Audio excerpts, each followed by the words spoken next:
Assalamualaikum warahmatullahi wabarakatuh.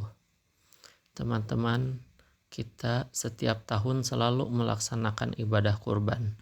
Bagi yang mampu, tahu gak kalau ibadah kurban itu bukan sejak zaman Nabi Ibrahim dan Nabi Ismail, melainkan sejak zaman Nabi Adam alaihissalam. Nabi Adam menerima perintah dari Allah agar ia menyuruh kedua putranya pada saat itu, yaitu Qabil dan Habil, untuk melaksanakan ibadah kurban. Qabil yang seorang petani, ia mengorbankan gabah atau padi yang jelek dengan penuh keterpaksaan. Sedangkan Habil, ia mengorbankan domba yang bagus dan dengan penuh keikhlasan. Oleh karena itu, Allah tidak menerima kurban dari keduanya, melainkan hanya menerima kurbannya Habil. Kisah ini tercantum dalam Al-Quran surat Al-Maidah ayat 27 yang berbunyi, A'udzubillahi minasyaitonirrajim. Bismillahirrahmanirrahim.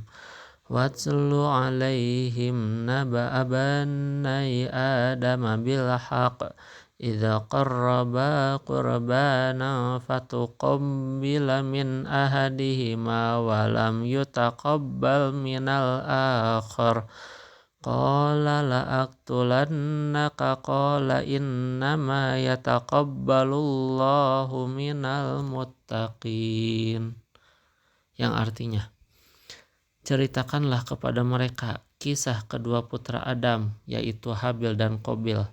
Menurut sebenarnya, ketika keduanya mempersembahkan kurban, maka diterima dari salah seorang dari mereka berdua, yaitu Habil, dan tidak diterima dari yang lain, yaitu Qabil.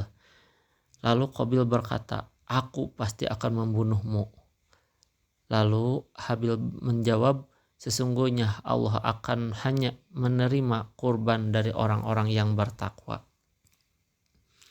Tahun berganti tahun, zaman berganti zaman, hingga sampailah ke zaman Nabi Ibrahim dan Nabi Ismail sebagai pelaku utama sejarah ibadah kurban.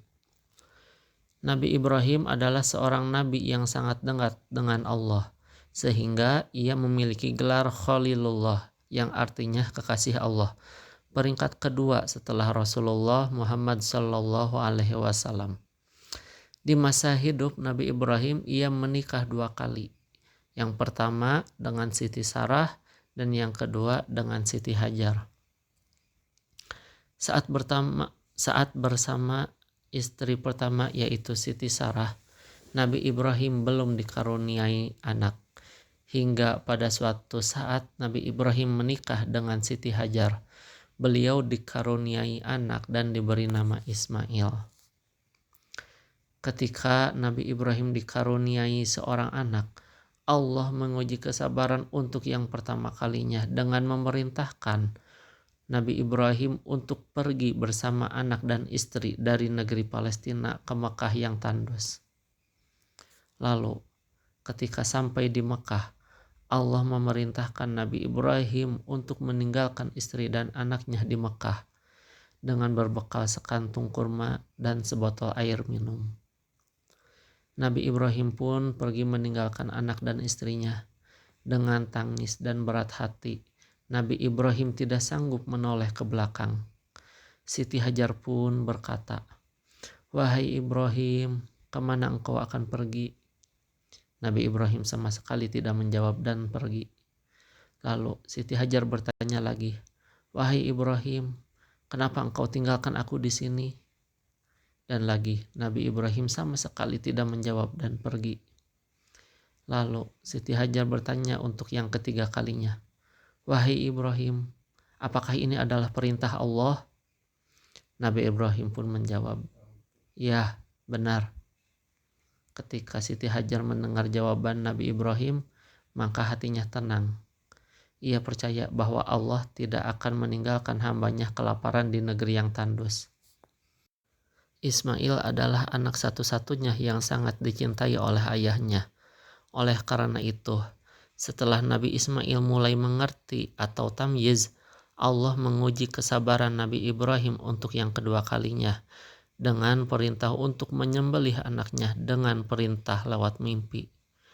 Kisah ini tercantum dalam Al-Quran surat As-Saffat ayat 102. Bismillahirrahmanirrahim. Falamma balaga ma'ahu sa'ya qala ya bunayya inni ara fil manami anni adbahuka fanzur madza tara. Qala ya abatif al ma tu'mar satajiduni insyaallahu minas sabirin. Artinya, maka tatkala anak itu sampai pada umur sanggup berusaha bersama-sama Ibrahim berkata, "Wahai anakku, sesungguhnya aku melihat dalam mimpi bahwa aku menyembelihmu, maka fikirkanlah apa pendapatmu." Lalu Ismail pun menjawab, "Wahai ayahku, kerjakanlah apa yang diperintahkan kepadamu. Insya Allah, engkau akan mendapatiku termasuk dari orang-orang yang sabar." Nabi Ismail pun menuruti perintah Tuhannya. Lalu pada saat hendak disembelih, Nabi Ismail berkata kepada ayahnya, "Ayah, tolong ikat kedua tanganku dan kedua kakiku dan pakailah pisau yang tajam." Nabi Ibrahim pun melaksanakan perintah kurban tersebut dengan penuh keikhlasan. Oleh karena itu, saat hendak menyeretkan pisau di leher Nabi Ismail, seketika Allah mengganti Nabi Ismail dengan seekor domba. Dalam sebagian riwayat bahwa itu adalah dombanya Habil bin Adam alaihi wassalam.